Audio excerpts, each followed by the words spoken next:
few months ago, I made a video with my friend Emil and we tried to set the impossible boulder in each other's style. As crack climbing is my style, Emil set me a crack and jamming related boulder. The problem was fantastic, but there was one issue. I climbed it first go, which meant one thing, it wasn't impossible. That was actually amazing. As I'm visiting Germany to prepare for our first Crackfest in Europe, I got the Boulder setting team to see if they could set me the real impossible crack boulder. I would give them 1 hour to set the jamming crack related problem, and I would have 1 hour to try and climb it. On the setting team was Sandra, Nicholas and Sergey. They had some interesting concepts, so let's see what they can conjure up. What sort of concepts do you have in mind? We have different concepts from mantle out of a crack, so we have some ideas and we Crack hope... mantle. Yes. Nice, I like it. I like the sound of that already. I left the team to it and waited to see what they were going to come up with. I'd never climbed with any of them before, so they only knew my level from watching videos. So I did have the suspicion that they might either completely overcook the difficulty or undercook it. The perfect outcome here would be to set something that I would be able to manage the sequences on, but making it too hard to link together. That way we'd be able to get some great climbing in, do some moves, but it would be impossible for me in the time given. Okay, so I've just been told that I need to get measured. So, Sandra, measure me. Yes, please. Yeah, 11 centimeters, we don't know what inches it is. Whoa, you're generous. Yeah, I mean your thumb will be here, I guess. Oh, my thumb. Oh, teacupping. You've got a 9 centimeter teacup. Yeah. I'm 2 centimeters bigger in teacupping. 2 centimeters bigger teacup. Yeah. Yes. What does that mean? Well, simply that means my teacup is larger than Sandra's. Whether that's good or bad depends on the size of the jam on offer. Okay, Sandra, how are you feeling about the time pressure on this? You have 15 minutes left. Oh, that could work. We are quite good in time, but we are also not really sure if it's gonna work in the end. Okay. So it's a good mixture. You're going to have a draft on the wall in 15 minutes time. Yes. Excellent. I definitely started seeing some interesting shapes and concepts taking place, and from what I could see, they were understanding the concept of jam setting very well. Setting jams doesn't always mean setting splitter cracks. They were certainly thinking a little outside the box, and I like that. Okay, so we have our finished boulder. Sandra, what have you done for me? So What have you guys produced? our team thought about doing everything we can think about, like foot crack, hand jam, finger lock, fist jam. So we start with something between a fist jam, finding your jack position where you can really hold on to it. After that, you have the feet first passage, where you have to get your foot in and then turn around and get your hands, and then in a layback position into the ring lock. Hopefully. This is a bit I'm definitely most concerned about, I would say. Shocking. It's so bad. I can't believe you even thought that was holdable. You get onto the big sloper. Yeah, big And- ball. Yes, after that you can mantle it with the fist jam into the next fist jam. So my thought is that I'll be able to start and get my feet up into here, and then I've no idea how this is going to feel with the feet and how it is going to be to turn around. Basically using that amount of crack, you have to get from upside down to right way up, so I think it's going to be pretty hard, and it's also flaring. If it was completely parallel, then I would say absolutely no problem to go from invert to right way up. Left foot here, and then it gets into the absolute desperation zone. I'm going to say the top is doable. Yeah. Before I try the problem, I want to remind you the reason I'm in Germany. That's because we're bringing our famous crack climbing event here. Crackfest will be at Boulder Dortmund on the 10th and 11th of May. It's the first time the event has ever been outside the UK, so if you live in Europe, it is an amazing opportunity to come and get involved. Crackfest is all about bringing the joy of crack climbing to you folks out there. At the event, we will have crack boulders, crack challenge, crack schools, films, food, music, and myself and Tom, along with some other top level climbers, will be at the event to help you along your way. You know, whether you are a seasoned crack climber or you're taking your first steps, we'll definitely have something for you at Crackfest. Our event in Sheffield has sold out for 3 years, so that gives you a good indication of the psych around it. Tickets for the event are on sale, so make sure you use the link and grab yourself one. I'm unbelievably psyched to see you all there. Can't wait for it, folks. Right, back to that impossible boulder. Well, I should give it a flash go, obviously.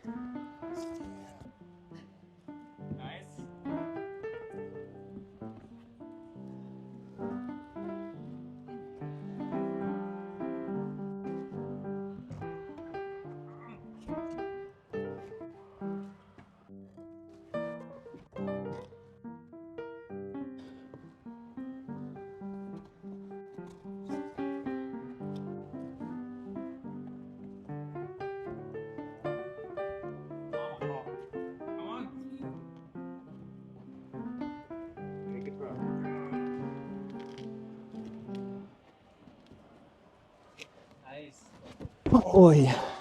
Okay, now I can get something to work in there. It's really flaring, but I think, yeah, we can do something with this, I think. Nice. Oh yes.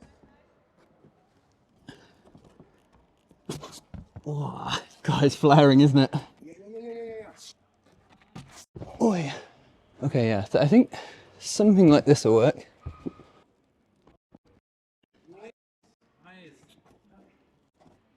Oh, that's it. Nice man.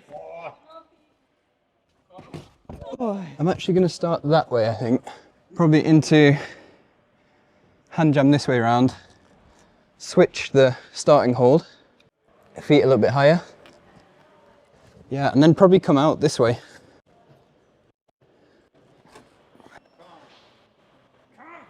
Come on, Pete. Come. A little bit higher. Come on. No, so It's good. a really good problem. It's really techy and powerful and desperate. Like, I realised the foot sequence in the flared section was incredibly intricate. The crack was so flaring that any mistake or misplacement with the feet just meant you slipped out immediately.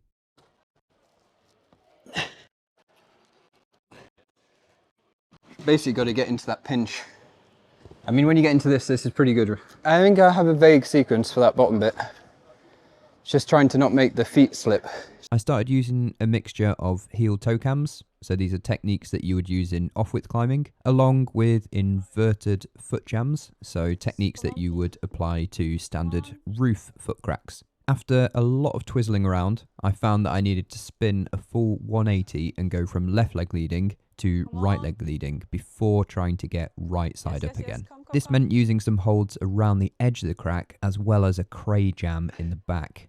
Cray jams are useful when the crack is extremely flaring, and it's when you use a hand jamming technique but emphasize most of the engagement through the pinky and the ring finger side of your hand. Yes, come. That was good. Allez. Yes. Come on, Pete. Come on. There was a lot of debating and figuring out the best method for getting right way up again, but I came to the conclusion that potentially using a knee bar was going to be the option.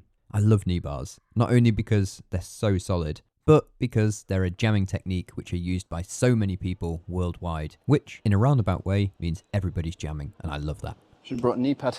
Get really good left foot high enough so that I think I came into a jam thumbs in, but it just enables you to drop your, must have been the right leg, yeah, drop the right leg out and then come into the pinch, and then you can put the right foot back on. Left foot there. Yeah, and then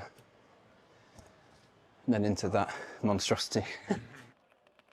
My time was ticking away, and having already spent half an hour figuring out the moves on the bottom section, it was time to try and climb the whole sequence from the start and through the flare in a oneer.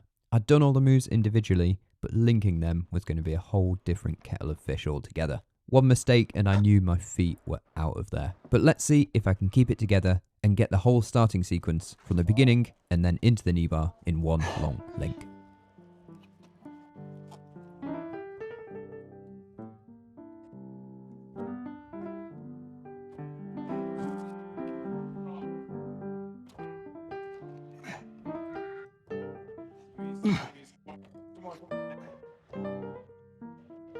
Oh, no.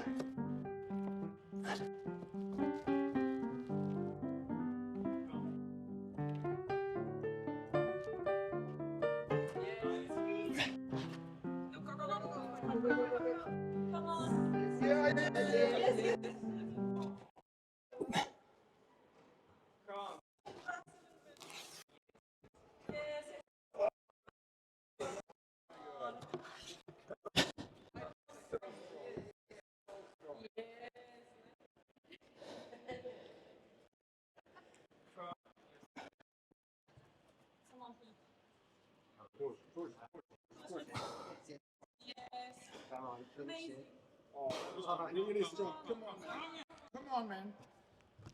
Yes. Oh yes. Oh yes.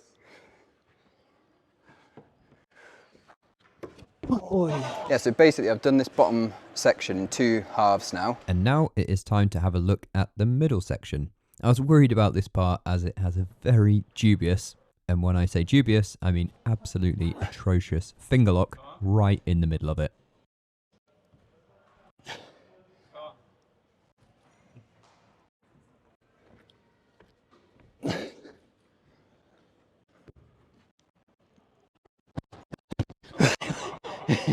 Yeah, it's like that jam is so bad, it's probably better as a side pull.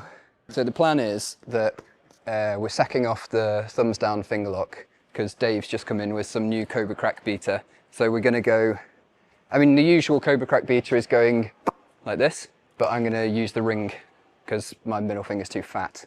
There's nothing new there. It's gonna be like that. I mean, it feels pretty terrible, but maybe if I'm higher on it, it could feel better. So we'll find out. No, it's so bad. It's worth a try. Yeah, worth a try. Not sure about the middle section. That could be impossible. You might have done the deed there with that. The bottom bit up to that move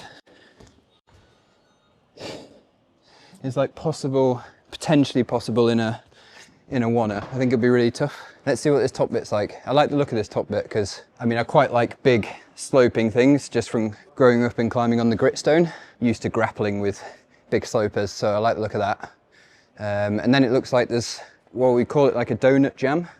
So rather than being able to get your full fist inside, you're just jamming basically around the fingers. You know, you could do it with 1 finger, 2 fingers, 3 fingers, or 4 fingers. But I think that one's maybe like a four finger one, then maybe another hand or fist at the top, and then finally a jug over to the left.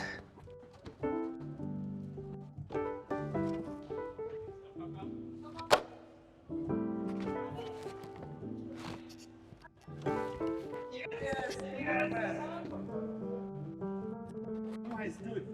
Push. Push. Yes. Oh.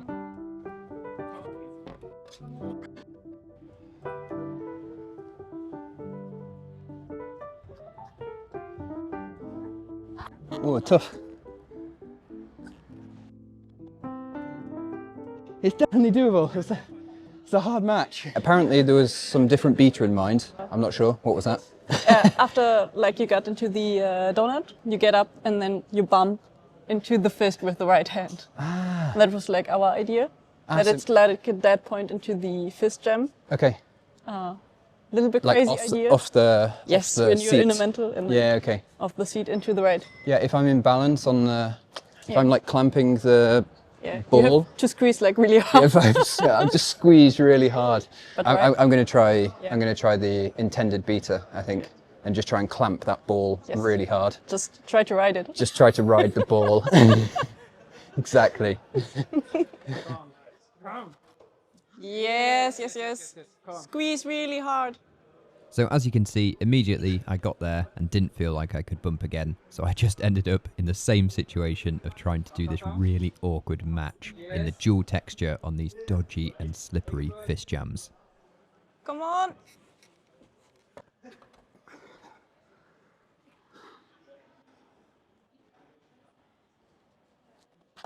Oh, it felt really hard to go right hand again. I was like trying to squeeze, but I think I would have toppled off backwards. After thinking I was going to topple off backwards, Nicholas gave me some interesting movement beater, the thrust maneuver, whilst riding the big ball. Yeah. Thrust. Yes. Thrust. Thrust the thing you're riding. Thrust the ring you're riding. Yeah. Instead of riding, maybe thrusting a little bit more. Yeah.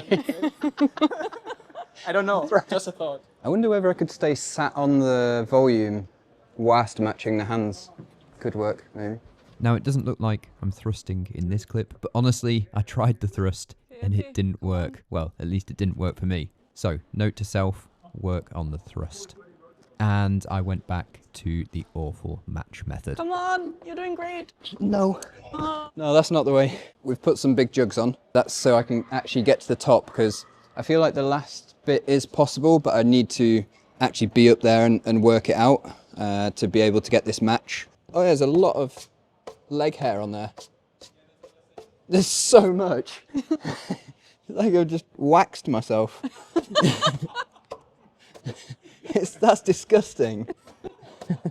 Sorry. You see, the right hand's better actually. I found that what I needed to do was actually sacrifice the good part of the jam and go lower with the left fist, which enabled me to get the right fist into the good part, because the good part was what I needed to then move my feet up and make the last move.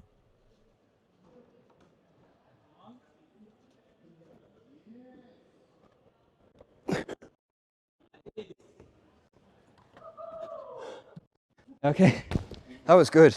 Yeah, I'm psyched for that. I'm going to try and do the top bit in one section with the new beater.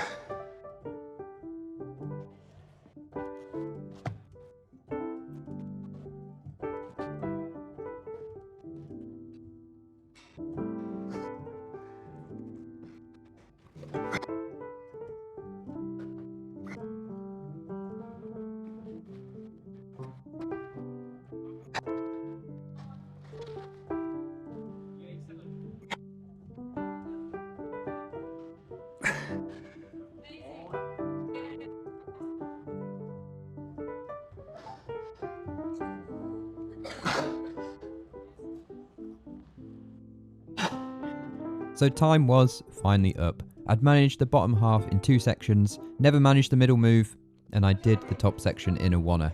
So overall, an impossible crack boulder, and perfectly set by the Boulder Velt team. It's a great setting job. It made me work really hard, which is brilliant.